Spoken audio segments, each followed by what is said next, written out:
Hello and welcome to today's webinar on organizing and preserving your family papers.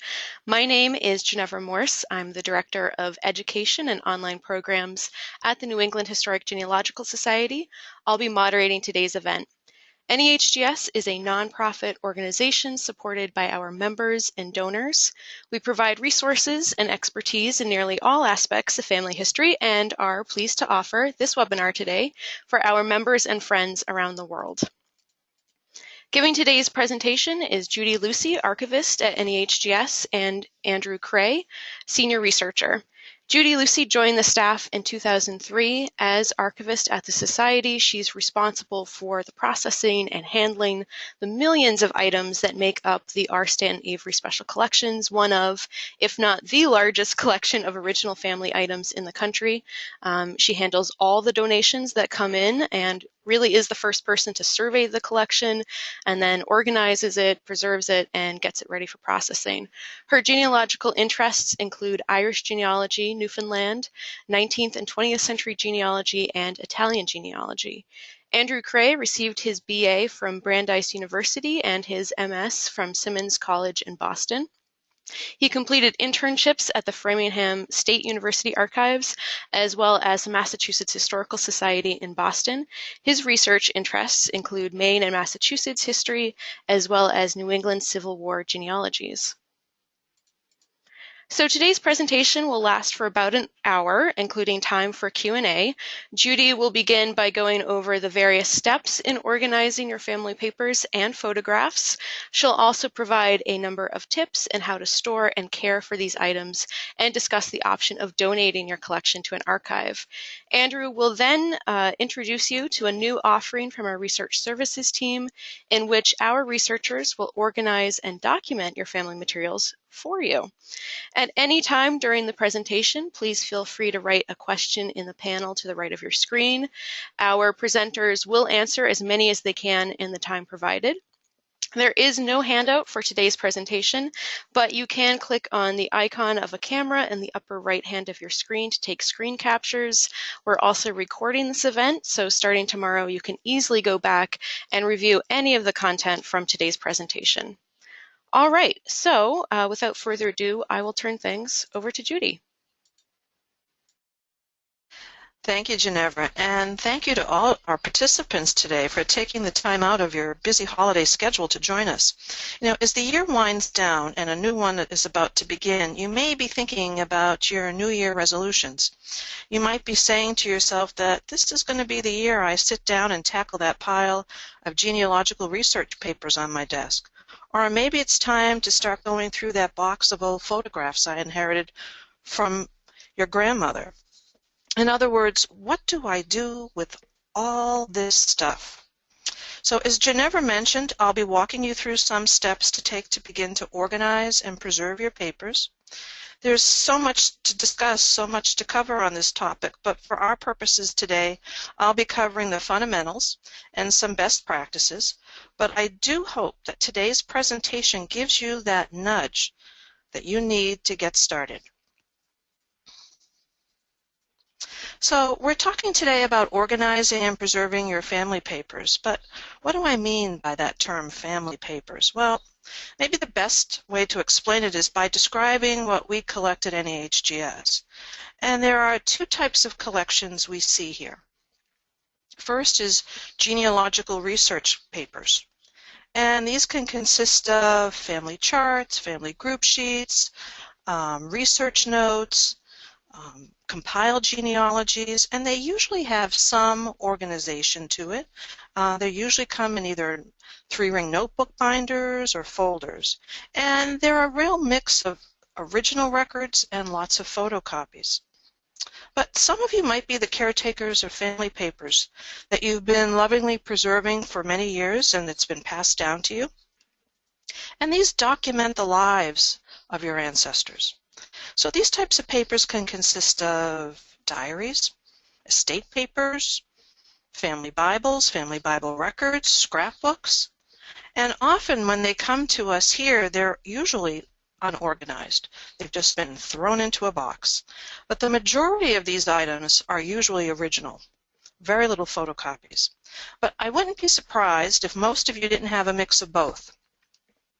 Perhaps the bulk of your papers is genealogical research, but you may have a relative's pocket diary, or you may be the keeper of the family Bible. So for our purposes today, we're going to be referring to all of the above as family papers. So why should you organize your papers? Well, you've spent perhaps nearly a lifetime researching your ancestors and gathering information. You've traveled to various repositories. You've collected and shared family history and photos. With the time invested, you want to make sure that you preserve your family history and its papers. And by keeping your papers and photographs organized and properly stored, you will ensure their long-term preservation for future generations. You know, it's important to think about keeping your genealogical research papers organized. And I know that can be hard. But think about for the fact, what if you wanted to write your family history? You need your papers to be organized to do that. Or what if you're just trying to identify, all right, where do I go next in my research? I need to solve this brick wall. Well, you really can't do either if your research isn't organized. Sometimes life events are thrust upon us, and suddenly we're the caretakers of Aunt Sally's family papers. Or maybe you need to downsize. Well, what should I take with me? What do I need to let go of? And lastly, what will happen to your things? Who will you give them to? And more importantly, in what condition will they be for future use? So talking about organizing and preserving your family papers is one thing. Actually doing it is another. And it can seem a bit overwhelming at first, so it's best to break it down into steps. So step one is probably the hardest, and it's to identify what you have first. And then you can begin to organize your papers and photos. So what is it that you do have? Well, while your papers and photos may be valuable to you, did you ever consider that they might be of value to others as well? There are many types of records and documents that have research value to others. As you can see by this list here in our example, you may have some of these items already in your possession. Sometimes in my discussions with potential donors about these items, or about items that they have, they're frequently surprised that the items that they own would be of interest to NEHGS and its members. Let me illustrate this by just sharing you a tale from the archives. A couple of years ago, I went to pick up a collection from a donor. He was preparing to sell his late mother's home in the Boston area, and he was from out of state. So he had asked me to come by and pick up just a couple of boxes of her genealogical research. She had spent a lifetime doing research, and she had been a member here. And when I arrived, we began to chat informally about his mother's research and what we collect here at NEHGS. And so then he said, well, would you like to see my mother's genealogy room? And I said, oh, sure, I'd love to. It's where she kept all of her research and papers. Well, when I stepped into the room, I sort of felt like a kid in a candy shop, because suddenly I started to notice boxes of old photographs and other items. And I asked him what he was going to do with them. He said, well, I'm not really sure. I'm starting to throw things out. And I said, well, if you're not going to give them to family members, can I have this box of photos? These were wonderful late 19th century, early 20th century photographs of a family in Pennsylvania. And he was really surprised that we would be interested in it. But needless to say, I came back that day to NEHGS with more boxes than I expected.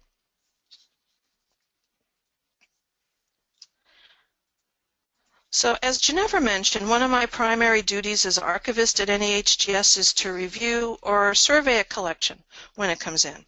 So I take certain steps as I open the boxes and I go through donated items. And I'd like to share with you what I do at this stage because I think it's something that you may find helpful. First, as you go through your papers yourself, note who are the creators of these letters that I may have in my possession. You know, who does this diary or scrapbook belong to? What other types of records do you have? And are they original? Are they photocopies? What about the photographs that you have? Are they identified? Can you identify them? Maybe in this step you may want to see if there's any relatives that can assist you with that. And personally, I always note the condition and the preservation issues of any items in the collection as I go through it. Now, if you haven't opened that notebook binder in a while, or gone through those cabinet file drawers, now is the time to do so, to see what condition your materials are in. Are your photos falling out of an old album? How's Grandma's scrapbook? Is it holding up okay? Could it use some TLC? So the goal in this step is just to begin to ask those questions of who created this record, when was it created, and what condition is it in? A good way to answer some of these questions is to create an inventory or a list. Sometimes we receive an inventory with donated items, such as in the example you see here. It doesn't have to be very detailed, but we find it very helpful as we take these first steps in surveying a collection. So writing it all down can help us answer some of the questions, such as, what items are in this folder? Is this folder labeled? Okay, is it labeled Jones family materials, but actually there's no Jones family material in it, it's Smith?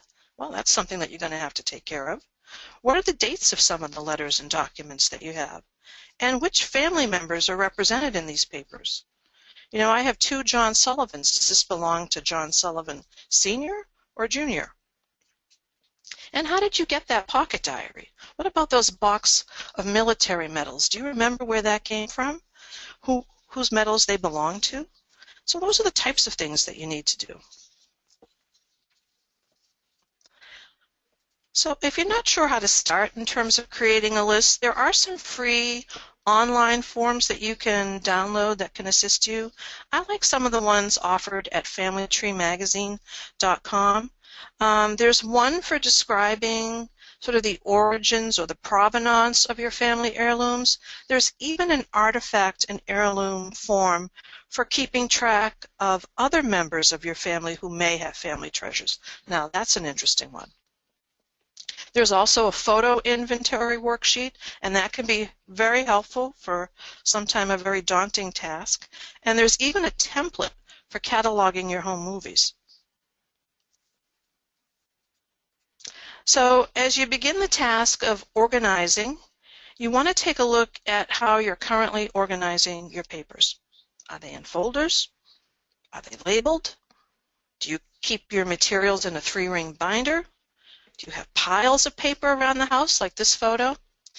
And as evident in this photo, and this is just a cautionary tale, this house, I was there personally packing up these papers. This is a woman who dedicated her whole life to her research, and in the end became ill with Alzheimer's. And as you can see, this is what happened. She never really got around to organizing her papers. All right, so you don't want this to happen to you. Now, at some point you ask yourself, do I need to keep everything? Well, what should you save? Well, we all know to save what is unique and significant. Original materials such as diaries and letters are obvious ones. But you might want to also consider that anything that tells a story. For example, you may have a copy of a handwritten autobiography that your great-grandmother wrote. Well, that's precious, even if it's a photocopy.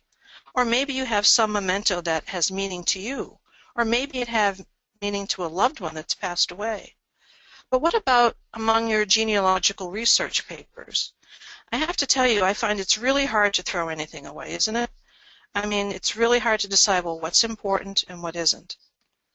But do you really need to keep 20 copies of the same family group sheet? I would think 2 or 3 would be fine. Maybe you made an attempt to compile your family history in register format or a narrative. You definitely want to keep the most recent version, but do you really need to save the previous 20 drafts? Well, if you have a copy that is heavily annotated that you use frequently, well, you definitely want to keep that one. Do you really need all that paperwork you collected from the genealogical research conferences that you attended? Probably not. What about those canceled checks that belong to your grandmother? Well, I can tell you right now, I wouldn't take those. Most archives may not. We don't. What about something like receipts? Well, If it was, I would probably say yes, if it was your great-grandfather's receipt from 1890 of something he purchased, but I'd probably say no to the hotel receipt from the last genealogical conference that you went to. So at this stage, just going through and weeding out duplicates may be all that you're ready for. But that's important, and it's a good starting point. Lastly, if you are unsure of what to save and are considering donating your collection, talk to an archivist. Those of us who frequently handle these types of collections, we know what's of value and what can probably be discarded. So, are you feeling overwhelmed yet? Well, don't. Remember, when it comes to organizing your family papers, keep it simple, all right? But be consistent.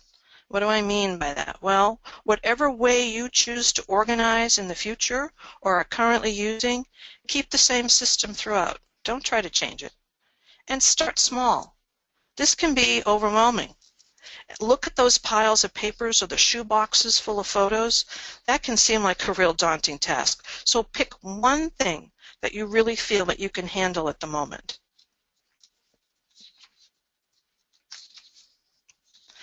Well, since we've been talking about genealogical research collections, let's continue on that topic. If you've accumulated lots of paper, such as birth, marriage, and death records, printouts of all kinds of records, census, etc., you may want to use 3-ring notebook binders with plastic sleeves to protect your papers. This system may work if you're actively researching. The plastic sleeves will protect the documents from frequent handling, and to be honest, I see this type of organization more and more by genealogists. Keeping a separate binder for each family is a good idea. And as you can see by this example, there are several members of the Wilcox family that each have their own. For those of you who may be unsure about a method of organization, perhaps I can offer you some tips as to how we organize papers here at NEHGS. So our philosophy to organizing genealogical research at NEHGS is to present your data, then present your evidence. And I'm quoting directly from my boss, Tim Sauls, from his article, Preparing Collections for Donations to NEHGS in the American Ancestors issues of summer 2013. So what does that mean, present your data, then present your evidence? Well, let me show you an example. So in general, we organize collections by family groups or surnames. And the major surnames of a collection go first. We like to place any and all of your compiled data first at the beginning of each family group. In other words, we put your charts, your group sheets, if you have any biographical material, any genealogical sketches, right up front. Okay?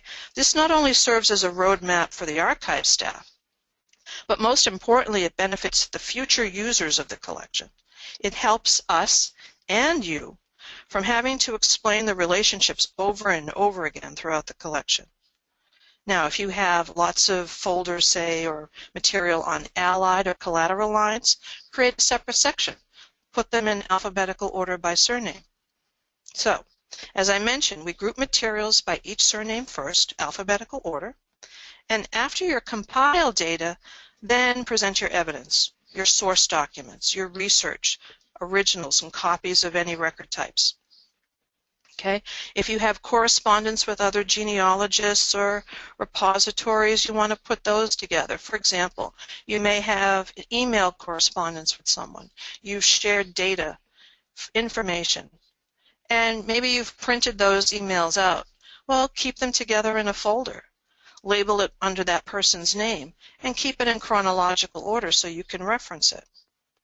If your great-grandmother had a lot of letters and they're in your possession, you want to organize them probably, well, maybe chronologically in order.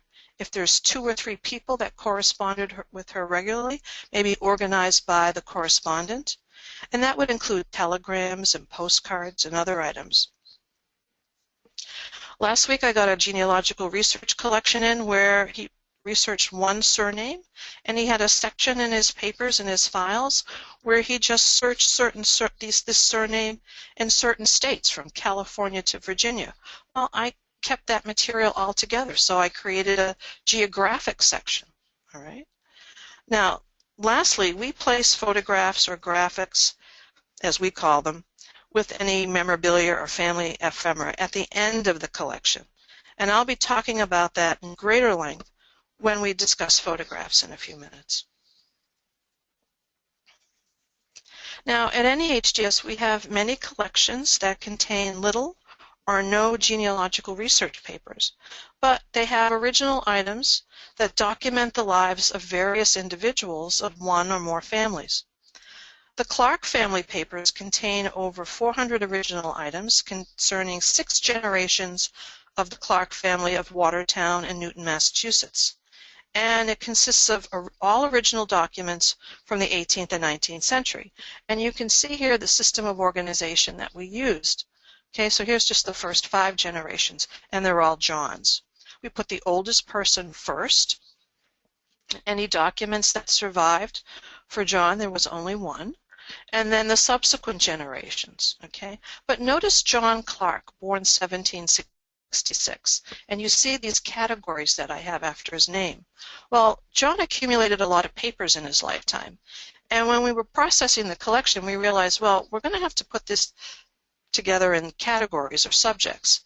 So we put his personal papers first, and that's what you see here. And we put them together in chronological order by date.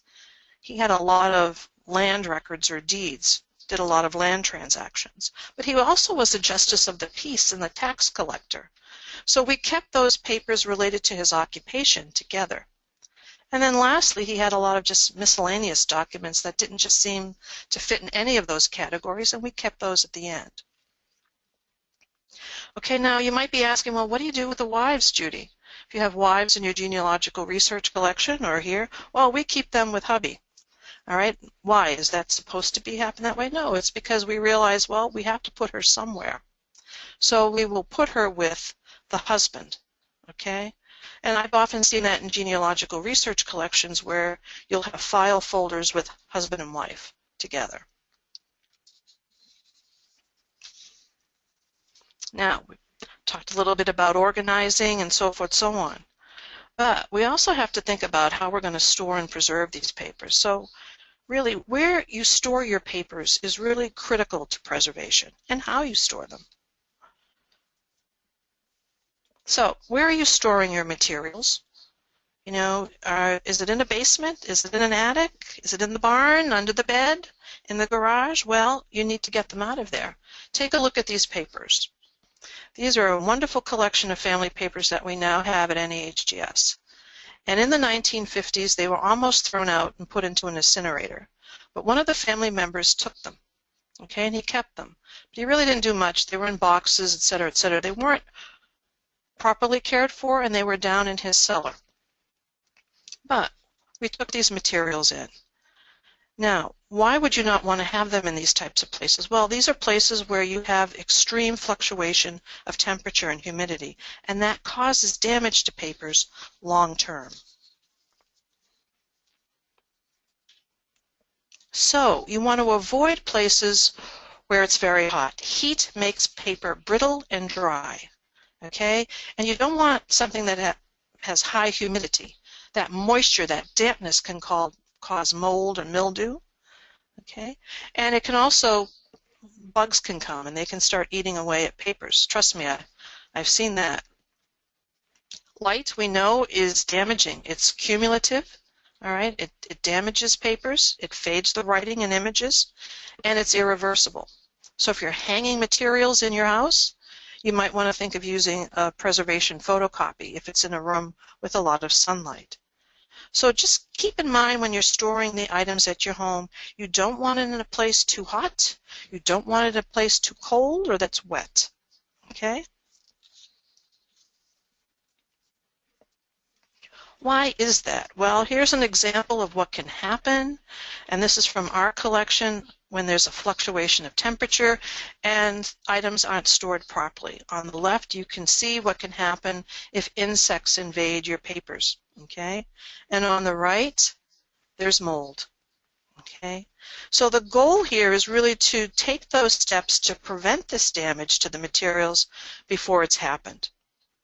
Yesterday, I had to remove a 1754 family Bible from the collection that I just received.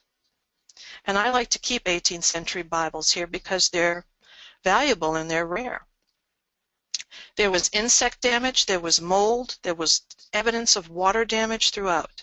I removed the title page, the family records, and I'm keeping and storing them, so they will be preserved. But I could not keep the Bible itself. Okay?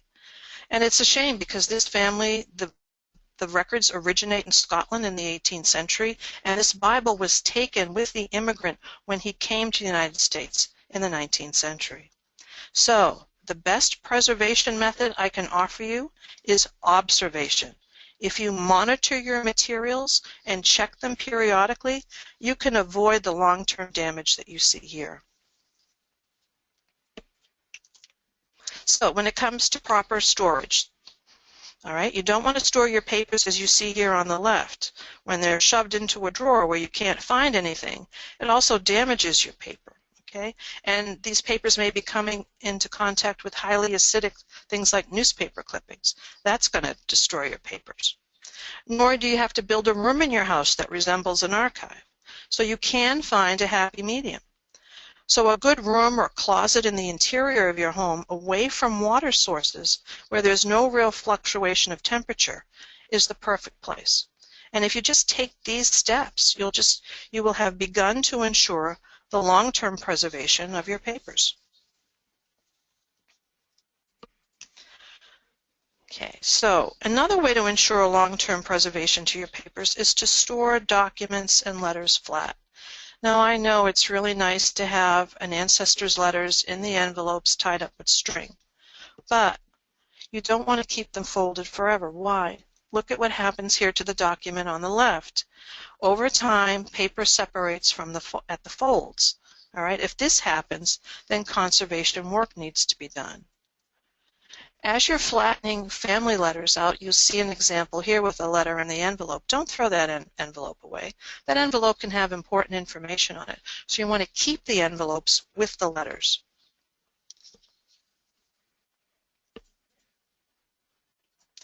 Now, I've mentioned previously using plastic sleeves to protect your papers, especially if you handle them frequently. You know, plastic sleeves can help protect any fragile documents you may have. They can help protect any document that might have a tear in it, all right? So you don't want to handle it frequently. And certainly if you use 3-ring binders as a primary method of storage, plastic sleeves are the way to go in protecting your documents. But keep in mind, not all plastic is created equal. All right, there's good and there's bad plastic. You want to stay away from plastic that's made of PVC or polyvinyl chloride. This is not a good plastic to store papers in and photos. It's not good. It emits what we call off gases, and that's due to the chemical makeup of the material. So over time, PVC plastic will actually damage items stored in it. But you do want to say yes to archival quality plastic, made of polyethylene, polypropylene, and polyester. And you'll often find these through vendors of archival supplies. Lastly, as a rule of thumb, use sleeves that are larger than the original. Any part of the original sticking out from a sleeve is likely to be damaged. And we'll have an example of that, I think, later. So, what else can I share with you? Well, try not to crowd your papers. You know, if you use this storage method here with file folders, all right, you don't want to cram 50 letters into one folder, even if you have photocopies.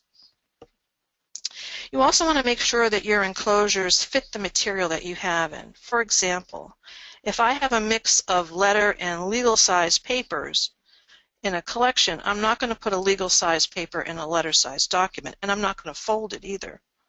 So what I try to do, if I see that a collection has lots of legal size documents, I'll just use legal size folders and keep things in. Now you don't have to do that yourself. You just want to make sure that what paper you do have or photos fit the enclosures. We're going to talk shortly about storing papers in archival quality materials, but I also want to talk about the fasteners that you have attached to your papers. you know, paper clips, staples, pins, tape, rubber bands. So let's look at some examples of that. So here are some examples from our collection of what can happen over time to staples and other fasteners that really aren't made of good quality and that they're not stored properly. So, for example, look at the paper clips here. You'll see that what happened here with the paper clips is that rust formed, but it also migrated. Can you see the movement there that it has? So when you can see that once rust occurs, it can transfer to other surfaces that it comes in contact with. Notice the staple on the left. See how it's rusted? Most likely these staples and paper clips were made using galvanized steel, probably not stainless steel. And on the bottom there you can see the rubber band. See that dark strip that's there? In general, rubber bands tend to degrade over time, and this will occur if it's stored in an unstable environment where there's a fluctuation of temperature. So in this example, the rubber bands have dried and they've adhered to the paper due to the age. So you have to be careful here when you try to remove these items. Okay, so let's talk about that a little bit. So some of the best practices that we use is you could use stainless steel paper clips and staples, although one word of caution on those is that over time they could deteriorate. So you may, if you like to keep papers clipped together, you may want to consider plastic coated paper clips. Can you use a staple remover? Well, you could if the paper is strong enough. I don't recommend it on old or brittle paper. And if you do, you can do as the archivists do, is we remove from the back, not the front. Notice the photo on the bottom here on the right. Notice what the archivist is doing here. They're laying, before they remove the paper clip, they're laying it on a flat surface. Now, archivists use other tools to remove clips and staples. So we use things called micro spatulas. We usually have one or two in the archives that we use. And so you just lay flat and remove the paper clips. This way you don't damage. Notice the little piece of paper that's been put underneath. That's going to help steady the paper clip and not damage the paper underneath it.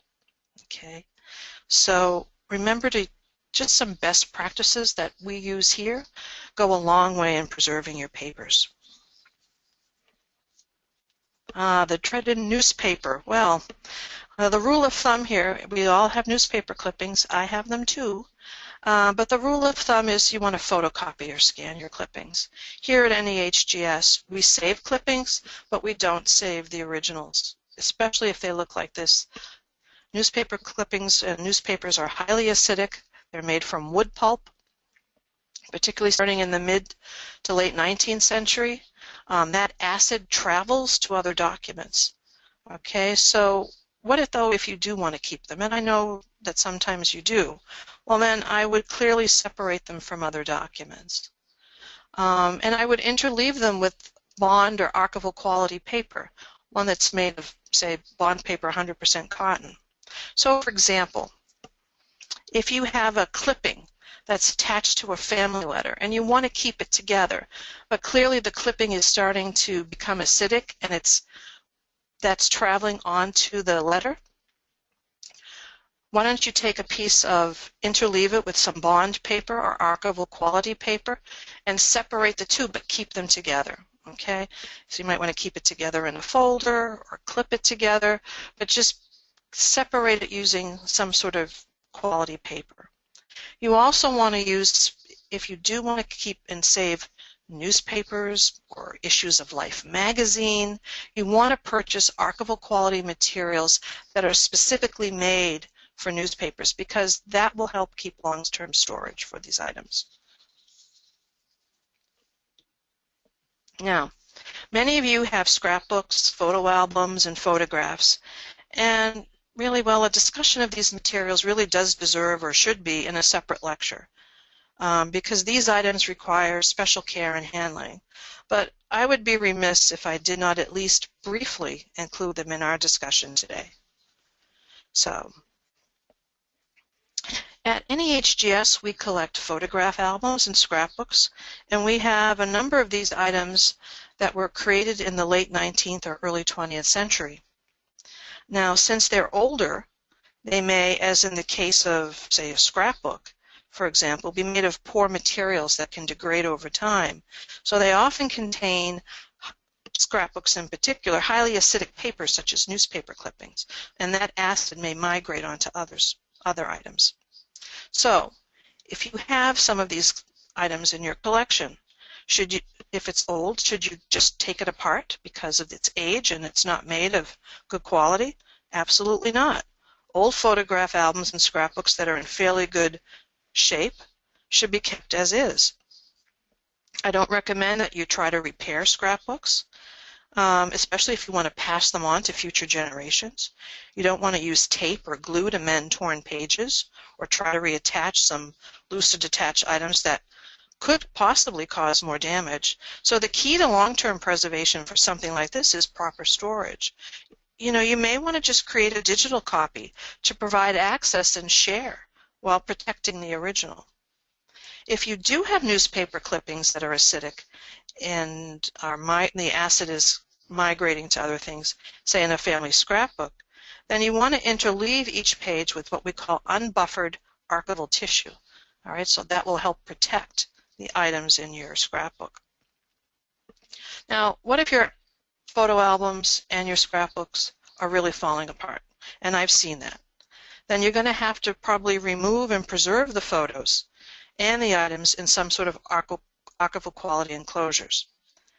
If you're going to do this, if you have to do this, then I recommend that you try to maintain the original order that they were in their original photo album or scrapbook. Okay? So for example, if I have received a scrapbook, and I just received one not long ago, it's got that black crepe paper, but it's got wonderful photos in it, has wonderful items in it, all detailed, all descriptions are labeled, but every time I try to turn the page, it just falls apart.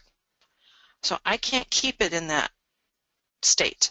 So for us, what we're going to do is we're going to digitize it. So we're going to photograph it in its original order so that any future researcher that comes to use it will see what it used to look like.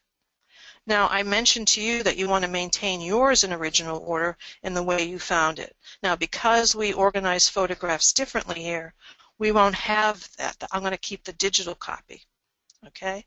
Or I may have a physical photocopy that shows the original order. So just think about that if your albums are falling apart. So how many of you remember those nice self-sticky albums from the 1970s? You know, many of us have contemporary photo albums, usually made of better quality than, say, maybe 100 years ago. But if you do have these, and I'm sure you might, I know I sure do, my family's Walt Disney trip in the 1970s is forever enshrined in one of these. So what do you do when you have this? Well, let's take a look at this example. You can see, for example, from the top that the glue has dried, and so some of the photos actually fell out. So should you remove these? Well, if you can, but how do you remove them? All right. Well, you see the photo of the dental floss here. You're probably wondering what I have that for. Well, if you want to take these types of photos out of these self-sticky albums, your best way is to use unwaxed dental floss. Okay? You want to see if you can try to lift from the corner, one of the corners that may be loose, and then slide the dental floss underneath, and then sort of wiggle it up and remove it. The Smithsonian Institute Archive, I think, has an online 4-minute video on YouTube that actually shows how you can do that. If you're interested, I can share the link with Ginevra.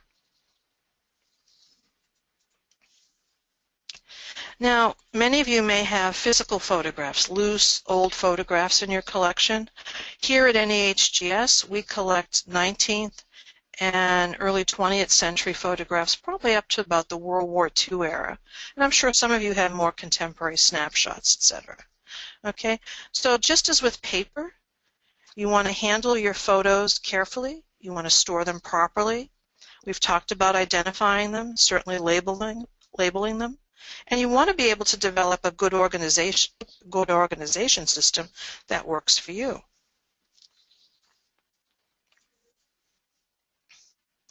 Okay, so just as paper gets damaged with fluctuation of temperature, the same thing can happen to photographs. These are two photographs from our collection. On the right, you see a tintype. Okay, and notice on the lower right corner the rust that's occurred. It's actually eaten away at the image.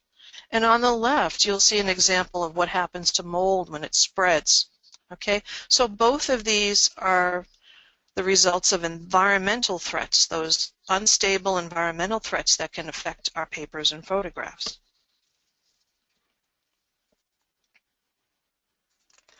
But there's also internal threats to photographs, and that usually is a result of the photographic processing, and there can be issues with that. Notice the left, the print fading on the left-hand side, that photo. That's the result of the photograph fixer.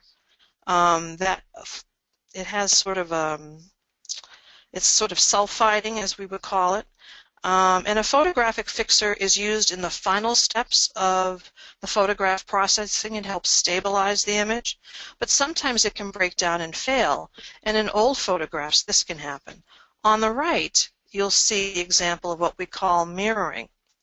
This image illustrates that. So this particular photo has silver ions in it, has silver material, and they've migrated to the surface.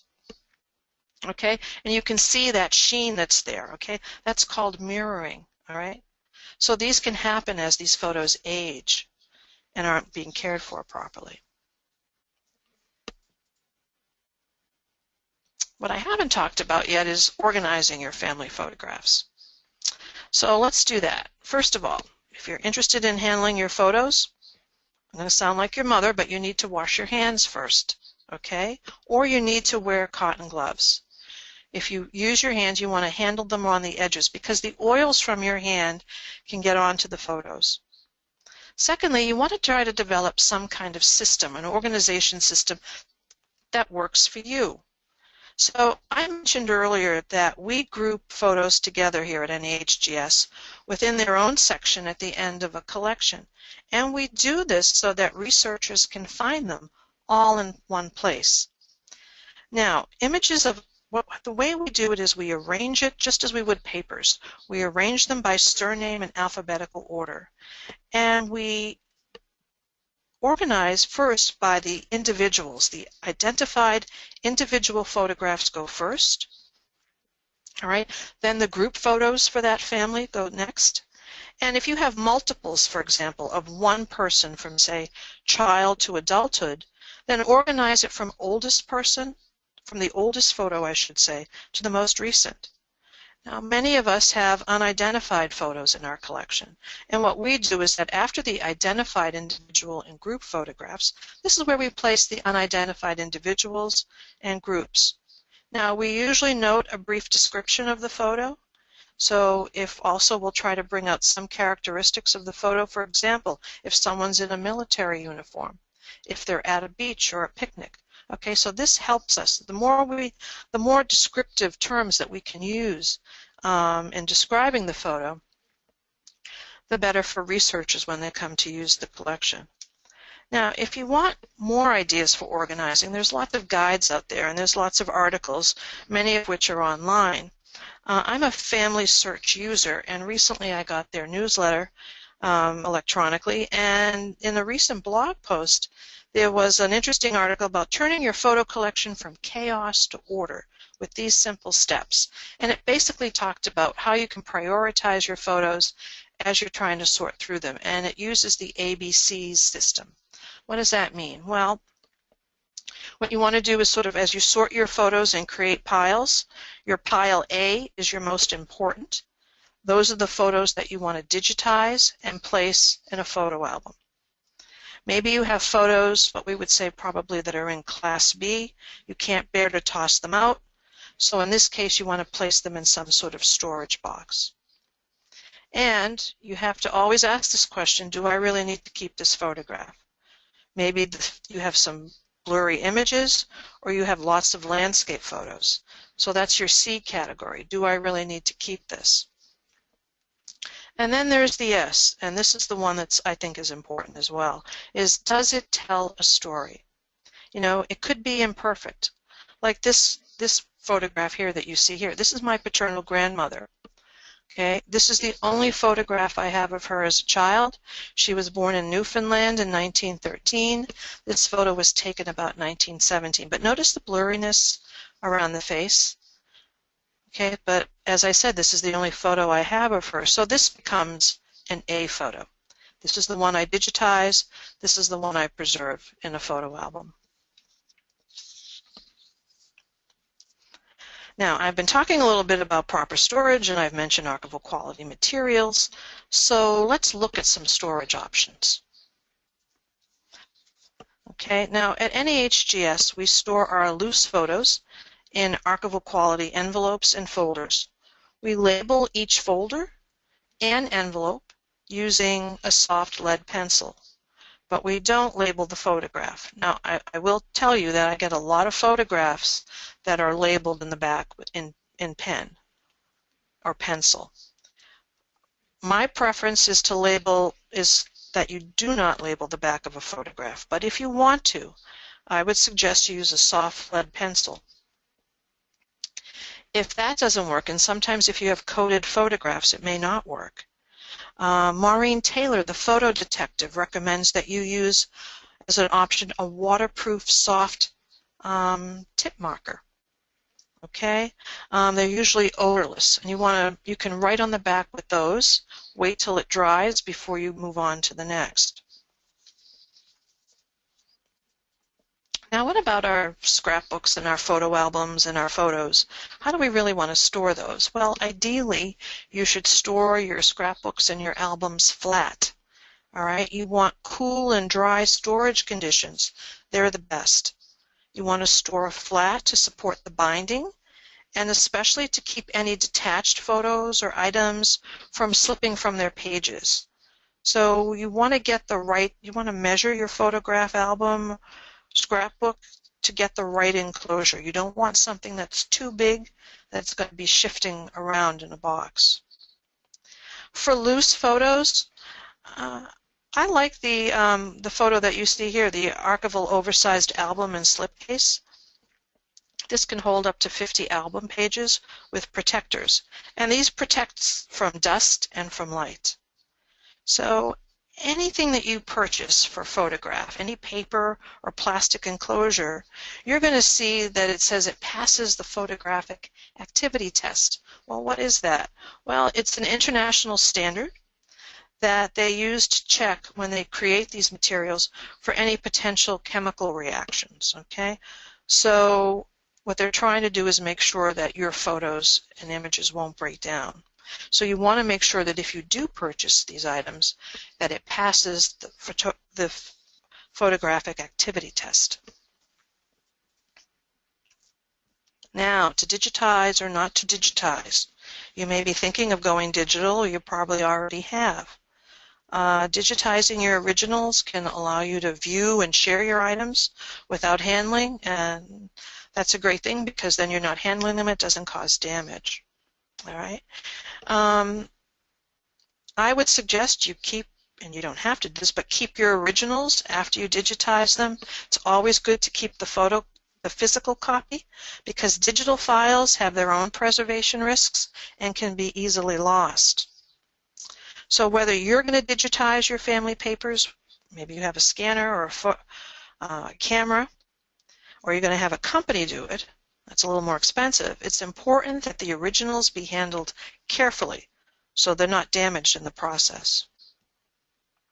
The organization of your digital files is the same as paper. You want to maintain a consistent system throughout, and it will be definitely easier for you to find and search for your things if you do that. I get lots of questions about digital photo formats. You know, how do I scan this? Should I do it as a TIFF or a JPEG, and what does that mean? Well, a TIFF is what we use, a TIFF format is what we use for archiving images when all the detail must be preserved, and the file size is not a consideration. So TIFF files tend to be quite large. Here at NEHGS, we follow archival standards for digitizing our papers and photos in our digital collection online. We use TIFF format at 600 dpi. Now, some of you are probably like, oh, that's big, and I don't know if I can accommodate that. But the standard file format that you frequently see in digital cameras and that you've been using is probably JPEG. And JPEG is fine, but just keep in mind that it has a lossy compression to it, meaning that some data is going to be lost when the files compress. So every time you open or save, you tend to lose pixels. So 300 dpi is certainly fine for that. If you want to reprint or create, say, an 8x10 photo, then you may want to think about using a higher dpi, as 400 or 600. The worst thing that could probably ever happen to you is maybe a fire or a flood, and all of a sudden all your things are gone. So one of the things that you want to do is, when you digitize, is to have backups of your materials. All right, so follow the 3-2-1 rule. What does that mean? Well, 3 copies stored on 2 different media, and you have 1 copy located off-site. So your backup methods could be your hard drive on your computer. Your other could be, for example, an external hard drive that you have, and then you want something that's remote, that's off-site, something like the cloud or some other off-site storage that will back up your files. Okay. Now, when you create your file names, you want them to be unique, but you want them to be descriptive, and you want to create a standard way to name all your files. Okay, so you want to use underscores when you name your files. You don't want to use spaces or punctuation. So, for example, how do you name your digital photos? Well, instead of when you scan it and it defaults to image and a number, you might want to consider John_Whipple 1883. That tells you who it is and the year, or maybe Salt Lake City and the date. And you want to use what we call descriptive metadata and embed that in the photograph. What do I mean by that? I'm talking about those descriptive terms that tell you, that sort of answer the question, who, what, where, and when. If you've not done that before, I've offered here a link to a tutorial that actually shows you how to embed metadata at home with your in your photographs. Now, how do you name your Word documents? If you save, maybe you save genealogies in Word. Well, instead of genealogy report, final doc, consider Whipple genealogy. And maybe if it's the 3rd version you've created, V03. Now, what if you create file folders? Instead of saying maybe something like My Stuff WhipGen, consider the main folder as Whipple genealogy with subfolders. Okay, you can create subfolders for individuals within the Whipple family and maybe with their record type, such as births or estate records or deaths. So the key here is to be consistent, okay, and try throughout. And try, especially with photos, you want to try to use descriptive terms. Now, lastly, you want to consider purchasing archival quality materials. Why? Why do you want to spend that kind of money? Well, sometimes it's not that expensive, but why invest in it? Well, it really does provide a stable environment for your materials. It preserves them long term. It prevents any further deterioration of your papers and photos that may have already begun. But, maybe you're in a situation where, well, I can't afford to buy everything. So you want to prioritize your needs. If you're using office supply plastic sleeves right now, well, all right. And you don't want to invest in archival quality, what I would suggest, as I mentioned before, is you want to monitor your papers. You want to make sure that your papers and things don't break down and further deteriorate. Okay? If you do purchase archival supplies, you're going to see some interesting terms.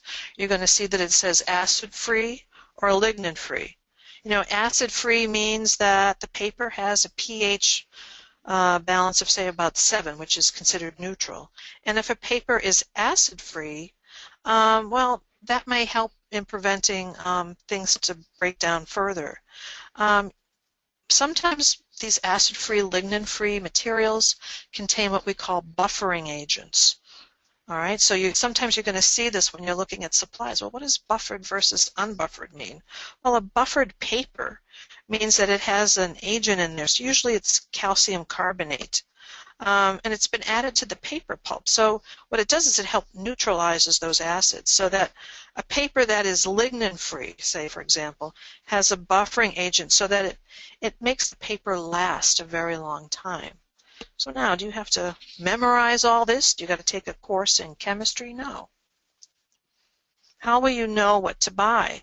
Well, for example, many archival supply vendors will tell you when you're going in to look at these individual items that you're thinking of purchasing, what buffered and what unbuffered means. And they'll list it out. I really, as I said before, I do recommend that you try to invest in some of these. Hollinger Metal Edge is one that we use here, but there's others. There's Gaylord, Light Impressions. If you need a list of vendors of archival suppliers, I can provide that list to Ginevra to share with you. Now, donating. Why would you want to think about donating your papers? You know, you've been preserving your family history, you've been preserving those memories, and that's important to you. But when you donate your papers and your photographs, it becomes part of a much larger community, part of what we call a larger collective memory. Someone else may benefit from your papers.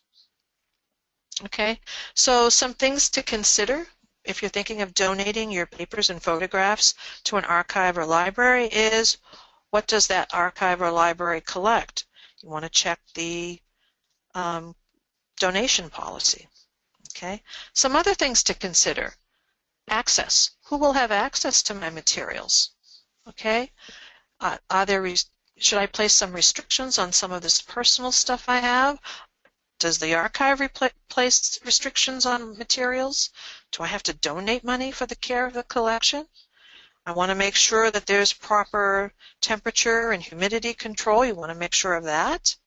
I don't know, my items might be worth something. Maybe I might want to get a monetary appraisal. Will you do that for me? No, most archives and libraries will not because they are the recipient of your papers. So you may need to get an appraiser, or we often, if the papers arrive here, for example, will contact an appraiser for you. Now, you may have, and this is becoming more and more common, you may have born digital files, those photos and research that originated in digital format. You want to ask the archive or library, what's their policy? Do they accept born digital? And what do they do for long-term preservation? I know that that's something that we're working on now. We haven't gotten there yet. We still collect paper. But we are right now, as I speak, creating a born digital policy, all right, to get ready for this because this is happening now. So if you're interested in learning more about donating materials to our library or special collections, you can find a summary of our policy and sort of what we collect at americanancestors.org/support/donate materials. But if you're still unclear about what items we do collect, please feel free to contact me by email or on my direct line, and I'd be happy to answer any questions you may have. Thank you. Thank you for coming today, and now I'm going to turn the presentation over to my colleague, Andrew Krea. Thank you so much for all that wonderful information, Judy. I know many of you listening have family papers and materials that you'd like organized and preserved for generations to come. If what we've described so far seems too daunting or you don't have the time to do it yourself, Research Services can help. Research Services is the group within NEHGS that performs genealogical research for hire. In addition to research assistance, Patrons often ask us what to do with all of their family papers and collections. To meet that need, we recently created a brand new service known as the Family Archive Package, in which Research Services processes, organizes, and documents your family papers for you. Here is a picture of my colleague, Jason Amos, working on a recent collection sent in by a member. You can see from the picture that the collection includes paper documents, both copies and originals, as well as photographs and newspaper clippings. The cost of this service ranges from $1,500 to $4,500, depending on how much material you have and how long it takes us to process your collection. That fee includes the time it takes our archival specialists to process or organize your materials. Some smaller collections can take a number of days, while larger amounts of materials can take weeks or even months. The cost of shipping materials to and from your home to our location in Boston is also included in that fee, as well as all of the archival quality materials needed to properly store your collection, such as boxes and folders. Lastly, one of the most valuable things you'll receive from this service is a written report or finding aid. This will include an assessment or evaluation of the materials we received, an overview of the steps taken to address any preservation issues, such as removing metal fasteners and unfolding papers, etc. It will also include a register-style report with a genealogical summary of the familial connections found within your collection. This component is unique to us here at NEHGS and helps put the collection in the greater context of your family story. The report will also include an outline of the materials by generation. Here are the steps that you can take to begin. Your first step in this process is to contact Research Services so that we can discuss the collection you have at home. We want to get a sense of how much material you have and what shape it's in. We'll also discuss how many boxes and folders we might need to use to organize your materials. Step number 2 is pack and ship. In order to get your materials from your home to us here at NEHGS, we will send you boxes that can be mailed back to our library in Boston. After our initial discussion, which was step 1, we will determine what size boxes and how many to send to you, and you'll fill the boxes with your family papers and materials. The boxes can range in size from approximately a shoebox size maybe to a larger moving box size. Once everything is packed up, you can mail the boxes back to us. The cost of this is included in our initial pricing. There won't be any additional shipping costs for you. Please also send us any information that may be helpful, such as biographical and genealogical data. For example, who did your collection belong to? I know Judy mentioned this in her presentation as well. Was it your grandparents' or great-grandparents' material? Do you know all of their birth, marriage, and death dates? Any information along those lines that you can send to us will help us create an excellent finding aid and biographical note for you.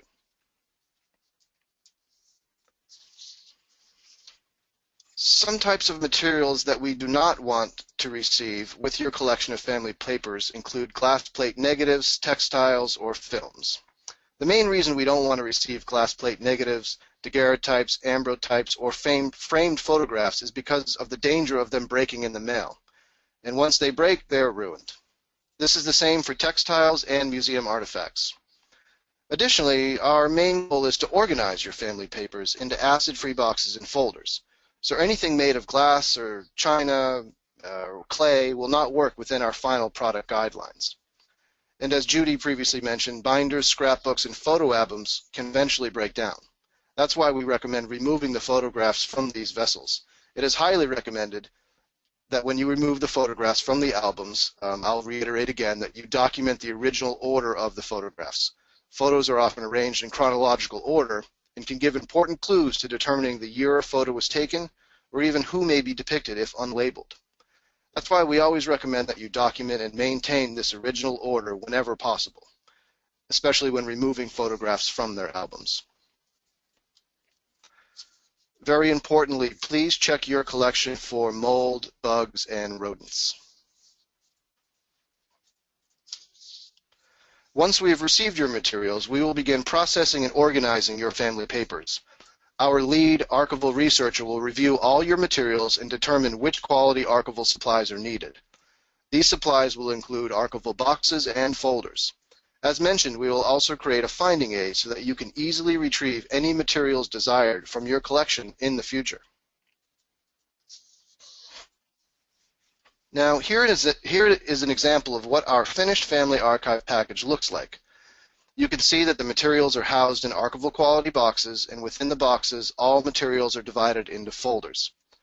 All of these materials are acid-free and lignin-free. And here is an example of the accompanying finding aid that we will create for you. On the first page is an initial evaluation of your materials. This will include helpful steps we have taken to preserve your materials and tips on how you can continue that preservation on your own at home, such as where to store your materials. We will then create a biographical note for your materials. This is an excellent first step in the finding aid process, which is unique to our archives. Judy and her staff have been doing this for some time now at NEHGS. This biographical note will break down each generation of your family members represented within your collection. You will also find within our finding aid a scope and content section and a folder list broken down into groups and series, and then also subgroups and subseries.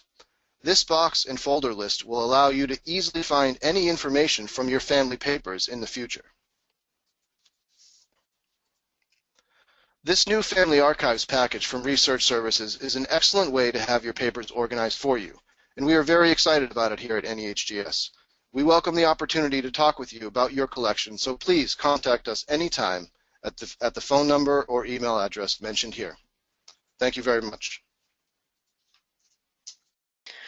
All right. Well, thank you both, Judy and Andrew, for your presentations. We are running over, but we did have a lot to cover in today's topic. I do want to get to some of these questions, so we'll go right ahead. If you have a question that you haven't already typed in, go ahead and type it into that questions panel on the right of your screen. Now, Judy, a number of people have asked about mildew, mold, silverfish, insects. If you already see some of your items in a compromised position, what can they do to maybe restore or at least prevent further damage? That's a good question. I would say, first and foremost, if you see it, you've got to remove those items from the collection. Mold spreads, and insects could lay eggs and it could spread. So you want to take those items and remove them physically from the collection and encapsulate them in something where they'll be sealed. Now, if this, for example, if you have an item or a document that has mold, ask yourself, are you able to find this document elsewhere? Is it available online? Has it been digitized? Is it on microfilm? Can I replace it? Okay, if you can't, then you're going to need to consult a conservator who can assess what, maybe it's an original document that was in your family for 100 years and it's now been exposed to mold. Okay, so what you want to do is then contact a conservator or an archivist and ask them what you can do from this point on. Certainly can put it in archival enclosures, and the same with the things that have been eaten by insects. As long as there's no other bugs there and you don't see any evidence of anything else, you can take that insect chewed at document and encapsulate it in some plastic sleeve or archival envelope within a folder, okay, and then just keep it away from everything else. Thank you. And Andrew, a question for you. So Linda asks, after you go through our materials and preserve them and organize them, do you mail it back to the client, or is it just for materials that they're donating to NEHGS? Excellent question, thank you. We definitely will mail them back to you. Easy enough answer, great. A few people asked about, Judy, your the way that you named digital files like the photographs and documents and other things that you store on your computer. You used, John underscore Whipple underscore. Why do you use underscores instead of just a space? Well, there is a standard for naming digital files that archives and other professionals use, and we recommend those for consistency purposes to others. So it's just better not to use the spaces in that, but to use the underscore. And it's just a standard for naming that has been developed and used. I don't know if that answers the question, but if not, follow up with me and I'll get you more info. I think certainly just being consistent is kind of what you were getting at too, is just consistently label your files. So another question, a few people have asked about, Judy, you talked about organizing materials by the husband, so you're putting the wife's information with her husband's. If you're tracing a wife's family and say she remarries, how would you go about kind of organizing those materials? Well, that's a good question. I would say that you could do a couple of things. You could have a section for her and her first husband, and any materials that they would have created together, with children, etc., etc., and then right behind that, or if it's a separate family and you have other materials on that family, so let's say it's the Miller family, you can create a folder there for her second husband, and again, all the materials that go with that. Whatever works for you. I mean, if that system doesn't sound right and you want to try something, you've been using something else, that's fine. All right.